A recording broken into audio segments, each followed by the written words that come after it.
No one wants to talk about it, but every caregiver eventually faces it. The end. The moment when love and effort can't change the outcome. The moment we must accept the inevitable. Hi, I'm 𝗷𝗲𝗃𝗃𝗃𝗃. My wife Sonia was diagnosed with Alzheimer's in January 2020 at the age of 65. I've seen too many caregivers suffer physically, emotionally, and mentally, oftentimes more than the loved ones they care for. I was determined not to let this disease take me down, and I found a way to cope. Now I help other caregivers do the same. As caregivers, we spend so much of our energy fighting for more time, more good days, more moments of clarity. We hold on to hope even when the disease keeps pulling our loved one further away. We research, we try therapies, we cling to every bit of advice we can find because deep down we want to delay the unthinkable, the end. But at some point, every caregiver is forced to face the truth that feels unbearable. This journey doesn't have a happy ending. The end is inevitable. And acceptance doesn't mean giving up. It means allowing yourself to find peace in the middle of something you can't control. When I talk to other caregivers, I notice we'll discuss the disease, we'll talk about behaviors, we'll share stories of frustration or exhaustion or even guilt. But death? That word feels too heavy, too final. We push it aside because acknowledging it makes it real. Yet deep inside, every caregiver knows it's coming. Pretending it isn't doesn't protect us. It only keeps us from preparing our hearts for what's ahead. Here's why acceptance matters. Acceptance doesn't mean we want our loved one to go. It doesn't mean we stop loving or caring. It simply means we release the illusion that we can somehow outmaneuver reality. When we don't accept the end, we live in constant battle with time. Every decline feels like a betrayal. Every setback feels like failure. We measure ourselves against an impossible standard, keeping someone here longer than life will allow. Acceptance frees us from that crushing weight. It allows us to shift our focus from fighting death to embracing life, what remains, what is still beautiful, what is still shared in the moments we have left. So how to find peace in the inevitable? For me, acceptance began with small realizations. I noticed how much energy I wasted replaying what-if scenarios. What if I'd caught the signs earlier?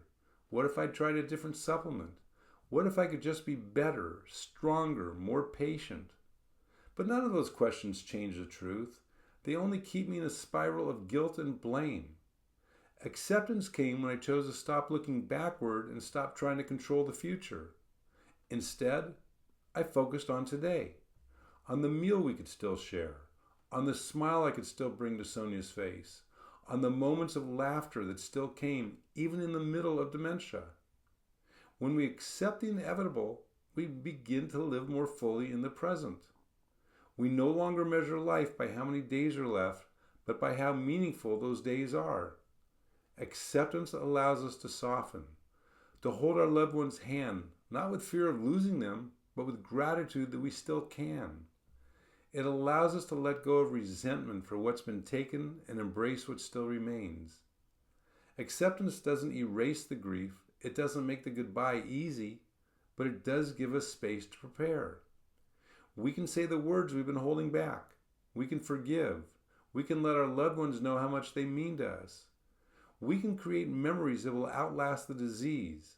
And maybe, most importantly, we can begin to accept that their peace is not our failure. That letting go when the time comes is not abandoning them, but honoring them. As the end draws closer, love changes. It's no longer about fixing or saving. It becomes about presence, tenderness, dignity. It becomes about holding them as they are, not as we wish them to be. And in that shift, we often discover a deeper love than we ever imagined.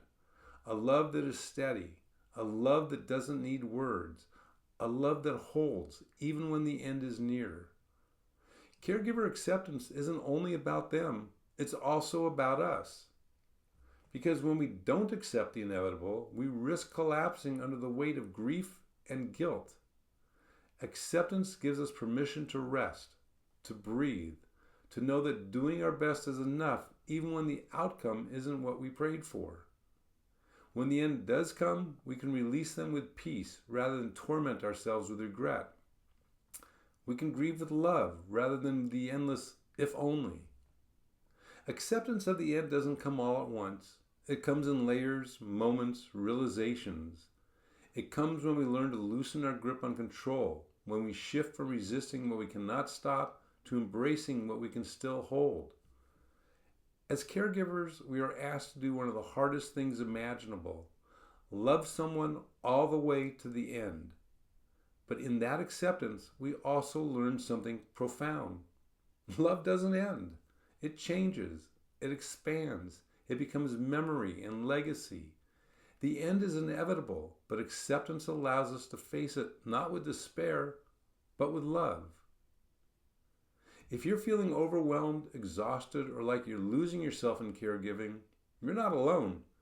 That's exactly why I created the Caregiver Mastery System, a step-by-step emotional roadmap to help you manage stress, anger, and burnout, so you can care for your loved one without sacrificing yourself in the process.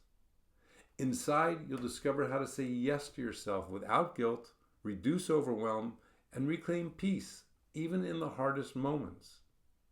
I call this Heaven Island, a place of peace, clarity, and deep acceptance, where you can show up for the one you love without losing who you are. And just so you know, this isn't some time-consuming program. I didn't create it to add more to your plate. I built it to take the weight off your shoulders. The lessons are short, practical, and easy to follow. And if you apply what I teach, even for just a few minutes a day, I guarantee you'll start to feel a real difference in 2 to 3 weeks. Click the link below or visit caregivermasterysystem.com to get started today. If this video helped you, please like, share, and subscribe. I post new caregiver support videos every Monday and Thursday. And if this message spoke to you, use the hashtag #CaregiverMastery so others can find the support they need too. You're not alone. Let's get through this together.